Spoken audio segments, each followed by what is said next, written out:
Shri Chaitanya Manobhishtam Sthapitam Yena Bhutale Swayam Rupa Kadamyam Dadati Swapadantikam. Hare Krishna. Welcome back to the Bhakti Shastri Nectar of Devotion course. We are now going to start with the second chapter, which is entitled The First Stages of Devotion.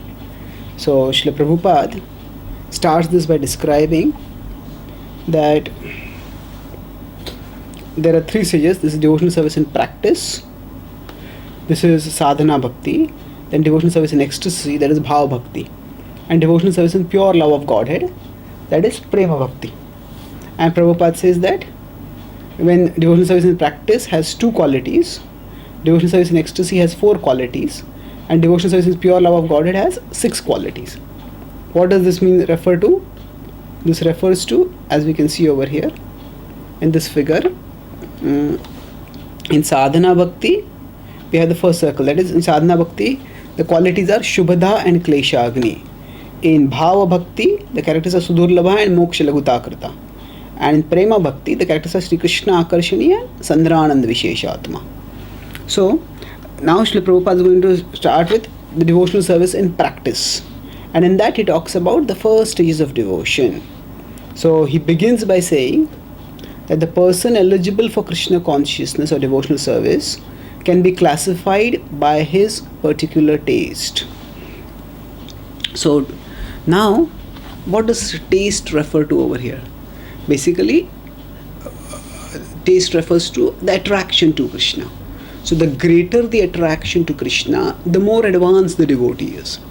In fact, the Bhagavatam also says that whatever activities we do, dharma svanushtita pumsam vishvaksena katha suya na utpadayet yatiratim shrama hi kevalam.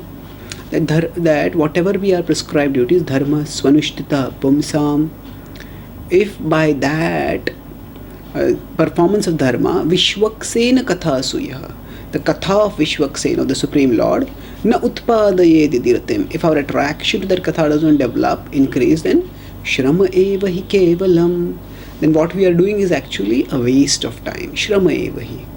So the purpose and perfection of everything that we do in our spiritual life, in fact all our dharmic activities, even the material dharmic activities which are there, they are all meant to ultimately increase our attraction to Krishna. Now how does this attraction to Krishna begin?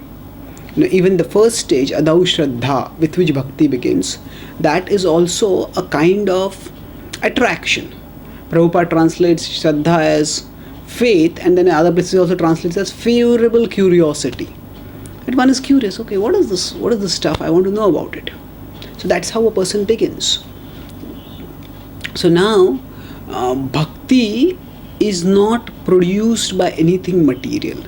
Bhakti is completely independent.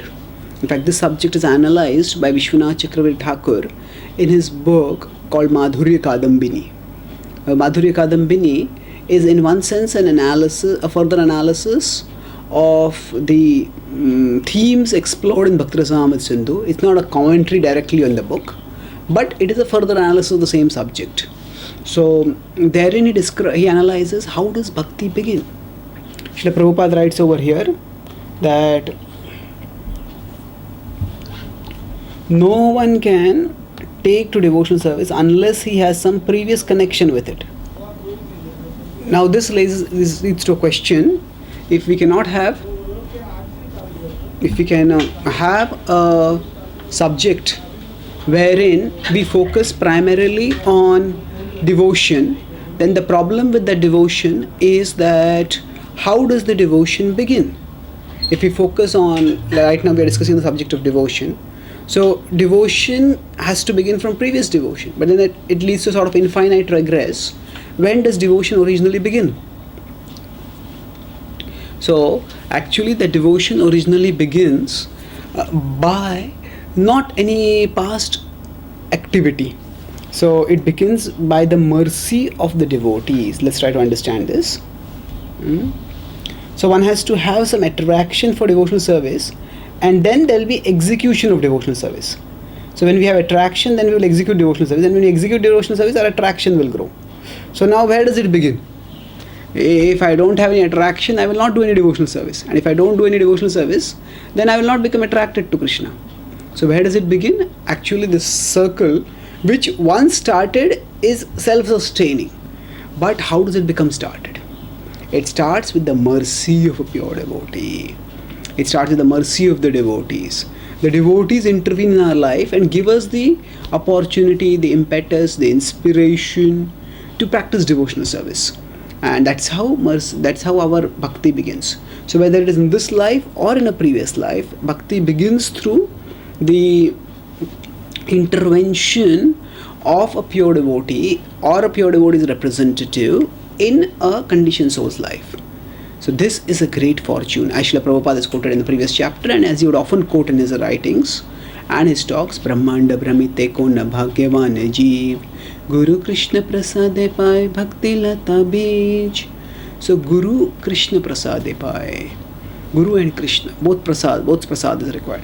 The mercy of spiritual master and the mercy of Krishna. So mercy of spiritual master is that he comes or he sends his representative. Mercy of Krishna is that of course he sends the spiritual master there, but also the mercy of Krishna is internal. He promises the devotee, go here, listen, understand, comprehend. So both ways, Antar Bahis Tanubhritam Ashubhan Vidunvan Acharya Chaitya Vapusha Swagatim Vyanakti. In the 11th canto of Srimad Bhagavatam, internally, externally, the Supreme Lord is working for the welfare of the living being. So Antar Bahis Tanubhritam Ashubham Vidunvan, trying to remove inauspiciousness. Why? How? Acharya Chaitya Vapusha. Externally as the Acharya, internally as the Chaitya Guru, the Paramatma. Swagatim Vyanakti. That the Swagati, the real self-interest, is delineated by the Supreme Lord. So the Supreme Lord is ultimately the bestower of mercy. But Vaishnava Chaitanya analyzes this and he says, on what basis the Supreme Lord bestows his mercy? Is it on the basis of punya, that this person is punyavan, this person is less punyavan, and therefore I will give this person mercy? He says no, that is not possible, because if that were so, then punya would become the cause of bhakti, because the Lord is bestowing bhakti because this person has punya. So punya would become the cause of bhakti, and punya is not the cause of bhakti. Punya is material. Punya is not spiritual. Punya and pap, they are like two sides of the same coin. And one is materially positive, the other is materially negative, but both are material, and nothing material can lead to spiritual devotion. So then now Krishna does say that when the material sins are removed, then one becomes steady in devotion. Yesham tvantagatam papam jananam punya karmanam te dvandva moha nirmukta bhajante mam dridhavrataha. So in 7.28 he says that when the sinful sins are ended by many lifetimes, Yesham tu antagatam papam, the papa become ended, jananam punya karmanam, and one does punya. Te dvandva moha nirmukta. At that time one becomes free from the illusion of duality, and bhajante mam dridhavrataha, one becomes fixed in devotion, worships Krishna with fixed devotion. So here Krishna is not talking about the beginning of bhakti. Krishna is talking about the determined practice of bhakti. So when we have become free from sins, when we become situated in goodness, which correlates with doing punya, then our bhakti becomes steady. Because as long as we have sinful desires, then the sinful desires keep dragging us away from the path of bhakti. But this verse is not telling that one has to become free from sinful reactions to start bhakti. Yes, to become steady in bhakti, one does need to be free from sinful reactions. Bhajante maam dridhavataha. Krishna says earlier that this is in the same 7th chapter, he says in 7.16 that there are 4 kinds of people who surrender to me, and then he doesn't mention any specific qualification for them, just that they are sukritina. Chaturvidha bhajante maam sukritino arjuna arto jigyasurartharthi jnani cha bharatarshabha. So he says arto, distressed. We will discuss about these 4 categories a little later. Arto jigyasur artharthi jnani, the distressed, the seeker of money, the inquisitive, and the seeker of knowledge. So all these surrender to Krishna, or they begin worshipping Krishna. Sorry, they don't surrender to Krishna. Surrender comes much later when they become Jnanavan. That is mentioned in 7.19. So here they begin surrender to Krishna, or begin worship of Krishna, begin devotional service to Krishna. So here saying these are the impetuses because of which is all serving Krishna. But we will see later on that actually these are below the categories which Rupa Goswami is talking about. Rupa Goswami is talking about pure devotional service and the means to approach pure devotional service. So here, how does one begin devotional service? So he is saying that it's by the mercy of a devotee, it's not by punya. Now, that's the first factor. Is the mercy of the Lord come independently of any other factors? And the Lord decides, okay, I'll give mercy to this person, I won't give mercy to this person. That would make the Lord arbitrary. That would make the Lord partial. That is favoring this person, is not favoring that person. So then the Lord is not partial. The Lord is impartial. The Lord is supremely fair. Then on what basis does the Lord give mercy? So Vishwanath Thakur, after elaborate analysis, concludes that it is by the mercy. The Lord's mercy follows the mercy of His devotees. That means that whoever the devotees decide to give mercy, the Lord gives mercy to them. And in this way, the Lord is Bhakti Sanjayate Bhakti. As the Bhagavatam says, by Bhakti, Bhakti is born. Bhakti cannot emerge automatically by itself. So from some other Bhakta in whose heart Bhakti is there, by contact with that Bhakta, the Bhakti within our heart will emerge. So Bhakti Sanjayate Bhakti. Now, when a devotee intervenes in a conditioned soul's life, now often it is the attraction to the devotee that leads to attraction to Krishna. Most of Srila Prabhupada's disciples, they were attracted to Srila Prabhupada. He was a fascinating person for them. And Prabhupada was serving Krishna, they also started serving Krishna by that. Prabhupada told them to serve Krishna, they also started serving Krishna. So in India we see that many people know Krishna as a cultural or even a religious figure. Even they may consider him to be God. But they're not really very serious sadhakas. They may have some sentiment of devotion, but they are not serious spiritual seekers. Serious spiritual seekers requires association with one who is a seer, or at least one who is a serious seeker. That means one who is a devotee. Without association with devotees, one cannot become very advanced in spiritual life. And one cannot start practicing serious spiritual life, leave alone become very advanced in spiritual life. So we will discuss about this when we talk about Kanishta, Madhyam and Uttama a little later. But here, now, so bhakti begins by the mercy of pure devotees. That's the first point. Then Rupa Goswami talks about what is sadhana bhakti. So let's look at the definition of sadhana bhakti here. So this is a slightly technical definition. Kriti sadhya bhavet sadhya bhavasa sadhana bhida nitya siddhasya bhavasya prakatyam hridi sadhyata. So kriti sadhya. Kriti sadhya means that which is to be executed with the senses. Bhavet sadhya. So bhavet means kriti sadhya, when things are executed by the senses, bhavet, it happens. What happens?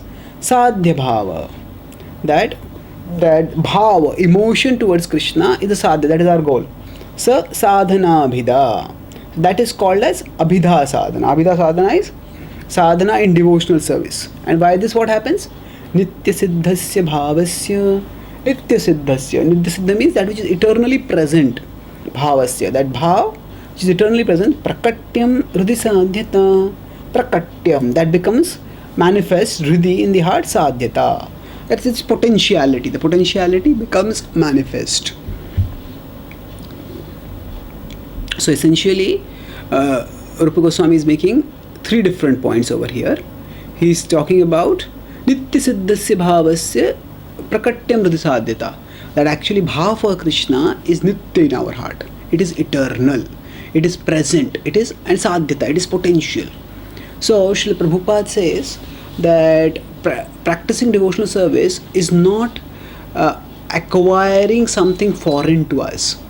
As Srila Prabhupada also says in his famous talk about introducing the Hare Krishna Mahamantra, he says Krishna consciousness is not an artificial imposition on the mind. It is the original spiritual energy, original natural state, the original spiritual energy of all of us. So therein he says not an artificial imposition. That means it's not something extraneous to us. It's not something which is outside of us. It is inside which we develop. So prakatyam rdisadhyata. That is potentiality is brought out. And Prabhupada used the example when a small baby starts making its first steps, it starts learning to walk. So the mother helps the baby in learning to walk, but the baby has the capacity to walk. Now, if it did not have the capacity to walk, it would never be able to learn to walk. So in contrast, if we say that can the baby learn to fly? A human baby can't. A bird baby may learn to fly, but the human baby doesn't have the potentiality to fly. So that which is not potential cannot be made, as in physics we say potential kinetic. That which is potential, not potential, cannot be made kinetic. That which is not dormant cannot be made active. So bhakti is not something foreign to us. It nitya siddhasya bhavasya prakatam hridisadhyata. That actually it is present in the heart eternally. And there is only certain practice by which it is brought out. So that is the first point he makes, and Srila Prabhupada repeatedly emphasizes this point, and Prabhupada would often say that that's how people all over the world are taking up devotional service. They may have not heard of Krishna for 23 years of their life, say, and then in 6 months they hear about the Krishna, and then they often shave their head, wear dhoti kurta or sari, and start chanting 16 rounds and following 4 regular principles. How does that happen? This is not just some external brainwashing that is done by some group on people. That sort of brainwashing cannot last for very long, and it cannot bring about such a big transformation. And actually, it is the Prabhupada would sometimes respond to this brainwashing argument by saying that now normally the word brainwashing is used to say it is somebody is externally pushing some dogma down one person's throat. That's called brainwashing a person. But Prabhupada would say brainwashing, he says, your brain is filled with dirt, we are washing the dirt from the brain. You should thank us, not charge us, not take us to court for this. So actually around the soul there is a lot of dirt, and as we said, Dhunvan is to wash away. So what the process of bhakti is, washes away that dirt. And once the dirt is washed away, then the original natural attraction of the soul for Krishna is awakened. So that's the first point. Now after that, the second point is kriti sadhya, bhavet sadhya, bhavasa sadhana bhida. So kriti sadhya, it is performed with the senses. Sadhana bhakti, how is it performed? It is with the senses. Kriti sadhya. At advanced stage, a devotee may just absorb oneself in remembrance of Krishna internally. That is good if one can absorb oneself in remembrance of Krishna, and that is at an advanced stage. It happens when we have natural love for Krishna.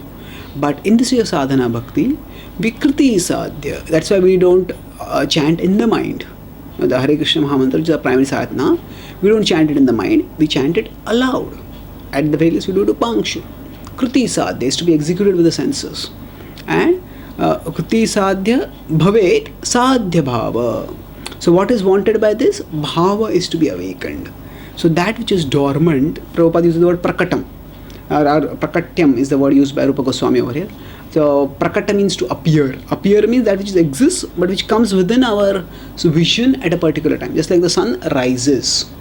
So Shravanadi Shuddha Chitte Karaye Uday. Chaitanya Charitamrita says Udaya. Udaya means to rise. So bhakti, Krishna, attraction for Krishna arises just like the sun arises. So bhava arises. So that bhava is the goal. Now this raises a question that if I'm acting with the senses are material and the actions of the senses are often mechanical. So how can the mechanical lead to the devotional? So bhakti, is it produced by some mechanical repetition? So if I just repeat Hare Krishna, Krishna Krishna, Hare Hare, Ram Ram, Hare Hare. Is this mechanical repetition of a particular sound with my physical or material senses going to lead to awakening of the soul? How can mechanical practice produce bhava? So Bhaktivinoda Thakur explains that actually from imperfection, perfection arises. So just like a lotus arises from a dirt. arises even in a dirty place. So like that, we may be imperfect initially, but from imperfection, perfection arises. What does he mean by that? Actually, by the practice of bhakti, it is not just mechanical. The soul, the mind and the body, all of them are connected together. And the soul's consciousness is largely channelized at the mental and physical levels right now. The soul, its original spiritual life with Krishna, is almost completely blank now. Krishna is right next to us in our heart, but although he's right next to us, we can't perceive his presence, nor can we hear his voice in most occasions. So our consciousness is not at all at the spiritual level. So consciousness mostly at the material, is almost entirely at the material level. And that's why our consciousness can be spiritualized by engaging the senses with spiritual sense objects. Spiritual sense objects means sense objects, generally we use it for, say, the opposite sex, or say delicious food, or some things like that. But that is a specific use of the word sense objects. Sense objects means those objects which are perceived by the senses. So in one sense, even the deity is a sense object. It is perceived by our senses. So to differentiate it from what we normally call as sense objects, the deity can be called as a spiritual sense object. So it is something which does not direct our consciousness towards material realm. It directs our consciousness towards the spiritual level of reality, towards Krishna. Of course, the deity is Krishna himself, but we may not be able to perceive the non-difference between the deity and Krishna at our stage of realization. But at the very least, we can perceive that, okay, the deity reminds me of Krishna. The deity directs my consciousness towards Krishna. So, actually, when we perform sadhana bhakti with our senses, it is not just the mechanical repetition of senses that awakens bhav. Rather, the mechanical engagement of the senses provides a pathway for the spiritual redirection of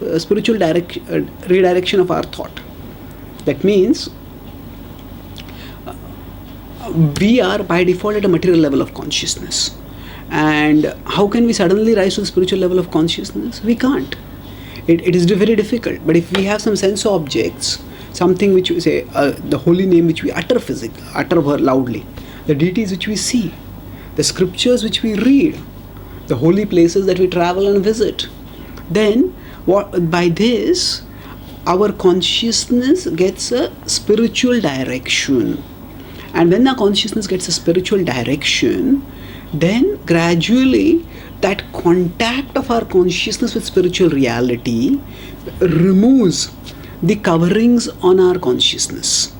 So here there is the soul. The soul is covered, say if this is the soul is covered by material contaminations, and if the soul keeps perceiving material reality, those material contaminations keep increasing. More and more layers of material conditionings keep coming. But if the soul is exposed to spiritual reality, if I go in front of the deities, if I chant the holy names, then the soul is spiritual. In between there is material covering, but there is a spiritual phenomena or a spiritual object, spiritual contact. So when there is a contact of this so the soul is spiritual, the object with which the soul is engaging through the senses is spiritual.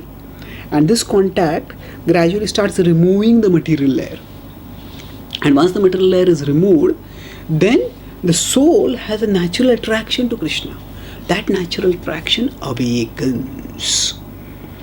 So in that sense, bhakti is not a development but a revival. It's not something which we develop as something which we don't have. It is something which we have, but it was dormant. Now it is simply revived. It is a revival. Although sometimes we may use the word development, but it's a non-technical sense. In a technical sense, more precise sense, it's a revival. So when we revive our bhakti, our devotional attraction towards Krishna, the sensory engagement provides us a pathway by which that revival progresses. Now if somebody does this sensory engagement without the desire for that revival, without the desire for Krishna, that means somebody simply utters the words mechanically, Hare Krishna, Hare Krishna, just mechanically, without any longing for Krishna, then that person's consciousness is not going towards the spiritual direction much. In fact, sometimes may not go at all. Now, some singers, some professional singers, they may sing bhakti songs, but their interest is not devotional, it is commercial. Now, they want to sing so that they can earn money. People can come for their performance and clap and pay, and they want to have their own DVDs and sell them and become brand names as bhakti singers. But if their goal is not devotional, if they are not interested in becoming attracted towards Krishna, then they may sing vigorously, they may sing sweetly also, repeatedly also, but still that singing will not not revive their attraction towards Krishna, because they are engaging their senses, but they are not longing for Krishna.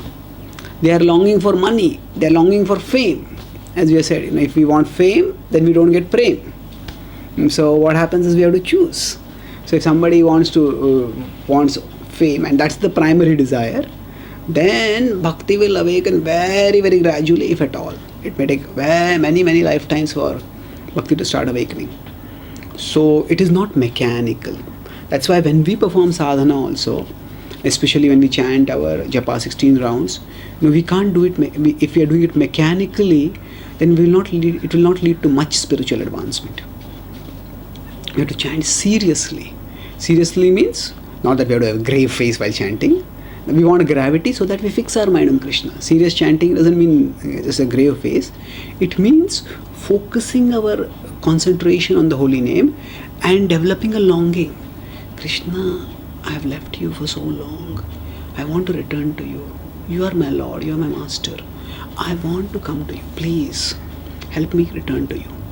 So please accept my chanting as an offering to you for your pleasure, as an expression of my heart's longing for you. So when we chant with this aspiration, then that chanting will rapidly awaken our love for Krishna. So bhakti, sadhana bhakti, and at the stage of sadhana bhakti, we may not have attraction towards Krishna, but still we should try to have at least some feeling, some longing. Krishna, I want to return to you. And with that, we try to perform bhakti. And especially when we associate senior devotees, and sometimes in the association of senior devotees, we see how eager they are for Krishna. And their eagerness for Krishna can rub off on us. And that will bring about a spark of eagerness within us. And that's how we'll be able to move forward in our spiritual life. So, Srila Prabhupada explains that there are certain prescribed methods for employing our senses and mind in such a way that our dormant consciousness for loving Krishna will be invoked. As much as the child with a little practice can begin to walk. So our prescribed methods, Shravanam, Kirtanam, they are like the practice that a child does so that the child will learn to walk. And then Prabhupada explains that as a man's mental disease is cured by the directions of a psychiatrist, so the sadhana bhakti cures the conditioned soul of his madness under the spell of Maya. So we are all sick. We can say that we are all mad. The madness is that Nunam Pramatta Kurute Vikarma. In Rishabdev's teachings, this is one of Prabhupada's favorite quotes. Pramattaha, the soul is intoxicated, maddened. Kurute Vikarma, engaged in all kinds of sinful activities. For what? Indriya Pritaya Apranoti. Apranoti. For Indriya Pritaya, for sense gratification. Now, what is the cause of our madness? At one level, we can say it is amnesia. Many of you may have seen in movies, sometimes a person has an accident and then falls and then has a bang on the head and loses memory. And then, say, people who rescue that person from the accident, he says, "What is your name?" My name. I can't remember my name. I can't remember. The person becomes agitated. So disturbed. It can be a horrible event if one loses one's memory. But actually even more horrible than losing our memory is losing the memory that we have lost our memory. That means that we don't even understand that we have forgotten. So what happens with Maya is there is Avaranatmika Shakti and there is Prakshepatmika Shakti. Now, Aranatmika Shakti and Prakshivatmika Shakti, if a person wants to watch a movie, then the first thing that is done is the lights are switched off. So what happens is, lights are switched off, who we are really, who I am, where I am, that perception gets cut off. So that is like the Aranatmika Shakti, switch off the lights. And then the another set of lights turn on, the lights on the screen turn on, and then the illusion starts over there. So that is like the Prakshepatmika Shakti, throws us into illusion. So like that, our illusion is twofold. We don't just have amnesia, we have not just forgotten our true identity, but we have forgotten our forgetfulness. And we have taken on a false identity.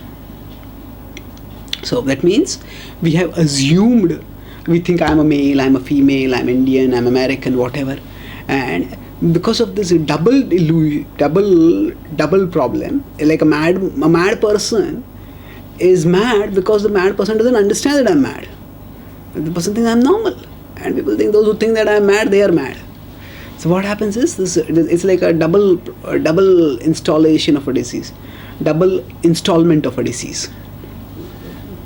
So we are not only in trouble in terms of having forgotten our true identity, but also we have assumed a false identity. So often the treatment for a person who has forgotten one's past, who has got amnesia, is stimulus of one's past life. So like that, the stimulus of our eternal life with Krishna is what the process of bhakti centers on.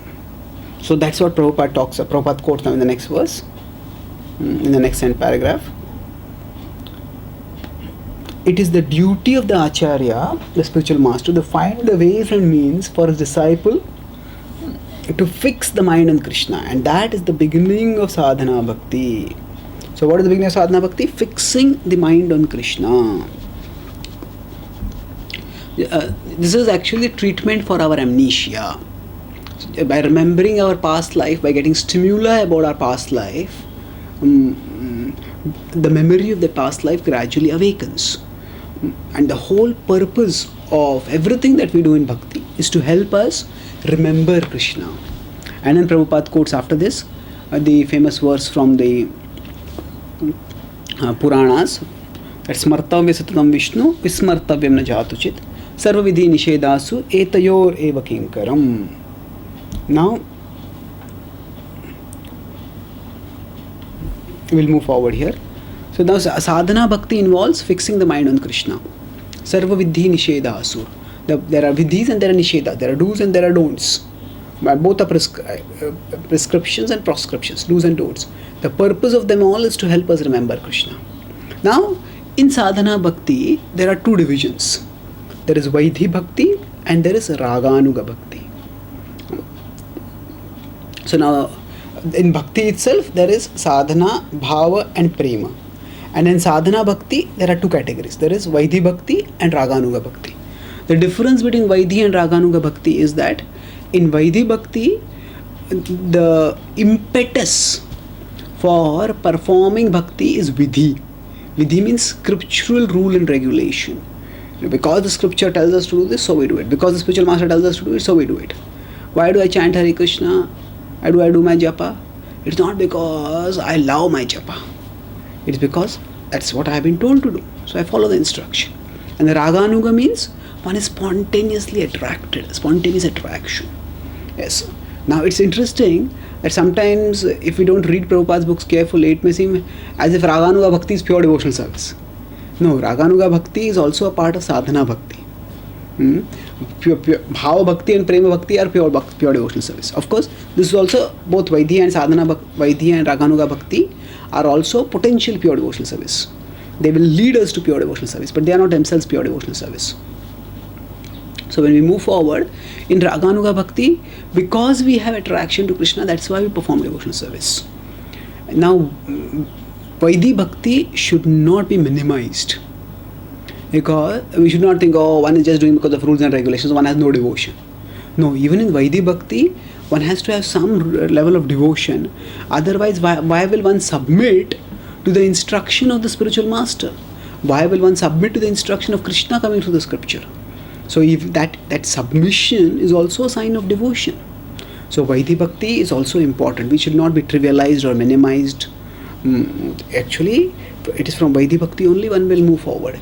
And that willingness to practice Vaidhi Bhakti, the submission that requires, that is also a sign of devotion. So there is devotion over there, but that devotion is not sustained. It is not spontaneous. It is not that every time when we chant Hare Krishna we feel like chanting. Sometimes we do feel like chanting Hare Krishna. And then after this, Prabhupada translates the definition of Rupa Goswami's Vaidhi Bhakti: when there is no attachment or no spontaneous loving service to the Lord, and one is engaged in the service of the Lord simply out of the obedience to the order of the spiritual master or in pursuance of the scriptures, such obligatory service is called Vaidhi Bhakti. And then Prabhupada quotes based on Rupa Goswami the example: if you want to be fearless in meeting your death next week, Prabhupada says, that is after 7 days, then you should hear and chant. So if one wants to be fearless, then one should chant the holy name. Now this has to be carefully understood. It is not being said over here that necessarily the implication is not that Parikshit Maharaj is on the seva of sadhana bhakti. Parikshit Maharaj is a Vishnu Rata, he is a very advanced devotee. But this particular injunction which is given, it is said that hear and chant about Krishna for what purposes? Not because you have love for Krishna. It is said hear and chant because you want fearlessness from death, and that fearlessness can be attained by absorption in Krishna. So this statement is an example of Vaidhi Bhakti. Now after this, Prabhupada explains that, let's move forward, and Prabhupada talks about how Bhakti is eternal. In the Bhagavad Gita it is said that anyone who becomes a devotee will never be vanquished. Everything else will be lost, but our devotional credits will never be lost. They will always stay with us. And then Prabhupada says that this idea of always, Padma Puran statement, somehow or the other always think of Krishna without forgetting in any circumstances. And this regulatory principle is applicable to all Varanas and Ashrams, the castes and occupations of life. And then Prabhupada explains further that here he quotes this verse from 11th canto. Actually this verse has two parts. Here Prabhupada quotes the first part, which says the 4 Varanas and the 4 Ashramas have come from the body of the Vishwarupa, of the universal form of the Lord. And then it says in the next part of the verse, which is relevant to here, which says over here, Yeshat Purusam Sakshat Atma Prabhavam Ishwaram Na Bhajanti Avajananti Sthanat Bhrashta Patantyadha, that this Lord who is the source of everyone, Atma Prabhavam Ishwaram, the source of all of us, Na Bhajanti Avajananti, if one doesn't do bhajan to that person, that Lord, then Sthanat Bhrashta Patantyadha. So one may have got a particular sthan in some varana and some ashrama, but one will fall from that sthan if one doesn't worship the Supreme Lord. So here the point is, the purpose of quoting this verse is that whatever be our varana or ashram, we should be able to fix our mind on Krishna. And that without fixing the mind on Krishna, we will fall away in our spiritual life. We'll fall away from our position. And then Prabhupada, there's several quotes which talk about this. And then Prabhupada goes into a description of Varanashram elaborately. So he talks about how the different Varanas, they act for protection of, they act in cooperation, they do the respective duties. And then Prabhupada quotes from the Uddhav Gita over here as well as over here. So if by the result of their activities they worship me in Krishna consciousness, then automatically they become very happy within this world as well as in the next. Of this there is no doubt. So the purpose of all the duties is to worship Krishna. Swakarmana tam abhyarcha. So that's what Krishna tells us in the Bhagavad Gita, that by our prescribed duties we are meant to worship Krishna. So this chapter has two parts. The first is how do we begin bhakti? By the mercy of devotees. And what is the beginning regulation of bhakti? That is, always remember Krishna. So the purpose of all rules and regulations is to help us remember Krishna. And if they don't help us to remember Krishna, then they are of not much use. Now this doesn't mean that we should neglect the rules and regulations, because the rules and regulations can often facilitate our remembrance of Krishna. When we are discussing about Niyamagraha in Updeshamrita, we discuss about how the principle is like a compass and the rule is like a road. So the road is generally the best way to go in a particular direction. So rule is often the best way for us to remember Krishna, but the road itself doesn't take us. We have to move along that road. So similarly, we have to want to make spiritual advancement, and when we want to make spiritual advancement, Krishna will guide us and help us to move forward in our spiritual life. So after discussing, we don't neglect the rules, but at the same time we don't emphasize the rules so much that we forget the ultimate principle. The unifying governing principle is that we are meant to love Krishna. We are meant to always remember Krishna, never forget Krishna, because by this steady remembrance, our love for Krishna will awaken. So let's move to the next chapter now. Now, the third chapter talks about Adhikara, eligibility of the candidate for accepting devotional service. So here if we see, in the eligibility of the candidate for, so this will be talking about the three levels: the Kanishta Adhikari, the Madhyama Adhikari, and Uttama Adhikari. We have already discussed this Kanishta, Madhyama, Uttama earlier.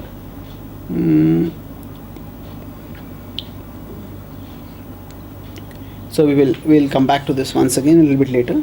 So here we see what are the characters of Kanishta Adhikari. There is faith and knowledge. We have discussed this in Updeshamrut, so I will not discuss it again in detail.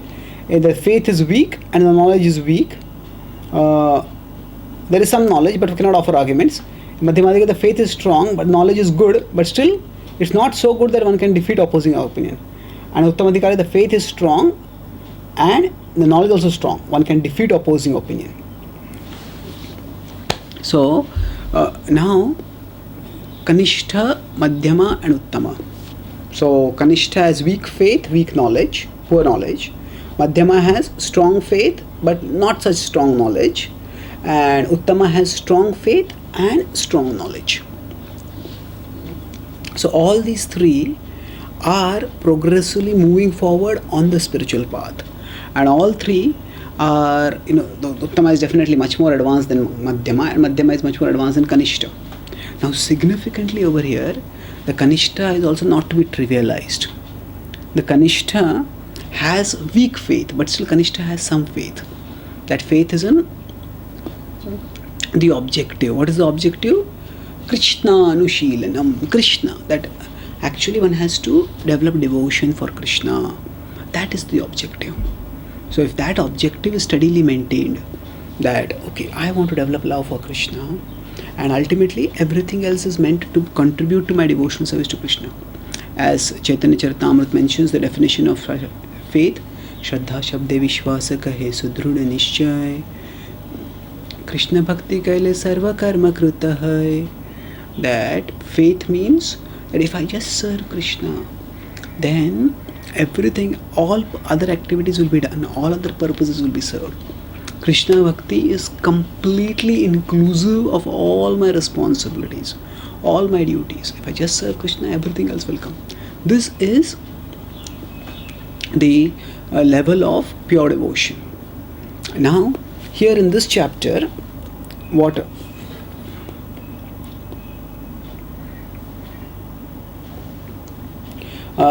this means, I'll not talk about Kanishta, Madhyama, Uttama, we already talked about it. But now we'll talk about this. There's a pre-Kanishta level, almost. It's a Kanishta or pre-Kanishta level. Prabhupada quotes over here.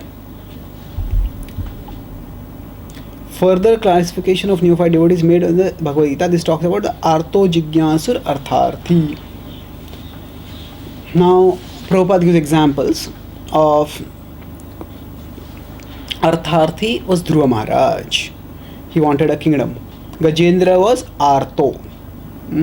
Then the four rishis, the four Kumaras, were in the Jnani category. And these Naimisharya sages headed by Shaunaka, they were the inquisitive. Now, Prabhupada says, what happens?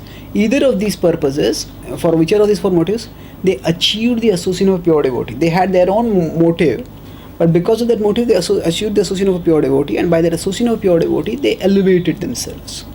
So now Dhruva met Narad Muni. Now Gajendra, he may not have met anyone in this life, but he was already a devotee in his previous life, and he had made great sins in his previous life. Now the Kumaras, we know that they were already instructed by Brahma about the Supreme Lord, and they had the opportunity to meet the Supreme Lord himself. And Shaunak Rishi, Shaunak Rishi, they met Sutta Goswami. So by that association, they became elevated. Now Prabhupada writes, Krishna quote, they have all been pious. So Prabhupada writes, what does pious activity mean? Without pious activities, if a man is in distress condition, he becomes an agnostic, a communist or something like that. Because he does not firmly believe in God, he thinks that he can adjust his distress condition by totally disbelieving in him. This is an important point. Let's understand this point now. So Prabhupada is now analyzing these four things. Artho, Jignyasur, Artharthi, Jnani. So somebody, the Artho, that person comes to Krishna. So is that Artha, the distress condition, the cause of bhakti? Because the distress condition made the person come to Krishna? No, not at all. Because there are many people who are in distress conditions, and how many of them come to Krishna? People who are distressed, as Prabhupada said, they can choose various options. Some people may become atheists. God has put me in so much trouble. Why should I believe in God? No God exists. God doesn't. There is no God at all. So sometimes distress can aggravate a person's disbelief. So when a person understands that actually Krishna is my greatest well-wisher, and Krishna wants to relieve me from suffering. Krishna is not the cause of my suffering. Krishna is not somewhere up there inflicting suffering on me. What is inflicting suffering on me is my own past karma. Krishna is in here, right next to me, helping me to face and counter the suffering that I am going through. Help me to endure, to tolerate, to transcend the sufferings. So to understand this, or to be even predisposed to understand this, one needs some punya. If one doesn't have that basic punya, one cannot understand this point. One starts imagining that God doesn't exist. One may become anti-devotional. There are atheists and there are anti-theists. Atheists means those who don't believe in God. Anti-theists means aggressive atheists who not only defy God, but they make it the mission of their life to denigrate God, to denigrate theism, and to preach atheism. So they are often as fanatical as some religious fanatics. So they are atheistic fanatics. So people can go that way also. So that Sukritina is important. Now Bhaktivinoda Thakur also explains that the Sukritis can be of different types. There can be material Sukruti and there is spiritual Sukruti. Spiritual Sukruti is Ajnat Sukruti. That means somebody has a love for gardening, and while having a love for gardening, that person accidentally waters a tulsi flower. Or a person likes to help others, and while helping others, that person helps a devotee. So that kind of Sukruti, that person is not intending to perform devotional service, but the person does do devotional service in an unknowing way. That contributes to Ajnat Sukruti. And this Ajnat Sukruti is very favorable for the awakening of devotion. So any kind of Sukruti is good. Now earlier we discussed, and it's clear that Sukruti does not produce bhakti, but Sukruti can make one predisposed towards bhakti. So in that sense it can contribute. A person who is distressed, that person, if a person is distressed, that person may go towards God in distress for relief. And then that while the person going towards God may meet a devotee. And when the person meets a devotee, then that person gets elevated. That person gets rises to the level of sadhana bhakti. The devotee encourages the person to start doing bhajan kriya, start practicing devotional service. And that's how one moves forward. And then Prabhupada quotes over here that from this level of approaching Krishna to surrender to Krishna, he surrenders into the Lord. So this is a paraphrase of 7.19. Bahunam janmana mante jnanavan mam prapadyate vasudeva sarvamiti samahatma sudurlabha.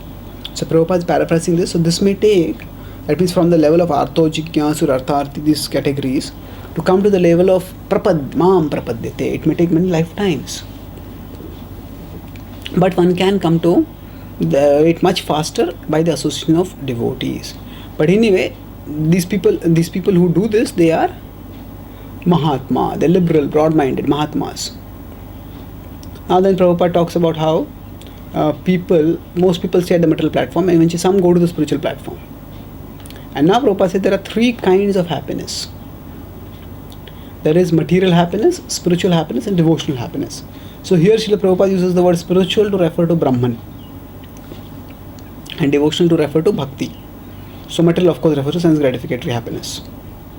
And then Prabhupada says the perfect spiritual concept of life, that the spiritual concept of life imperfect is to think that I am just to understand I am Brahman.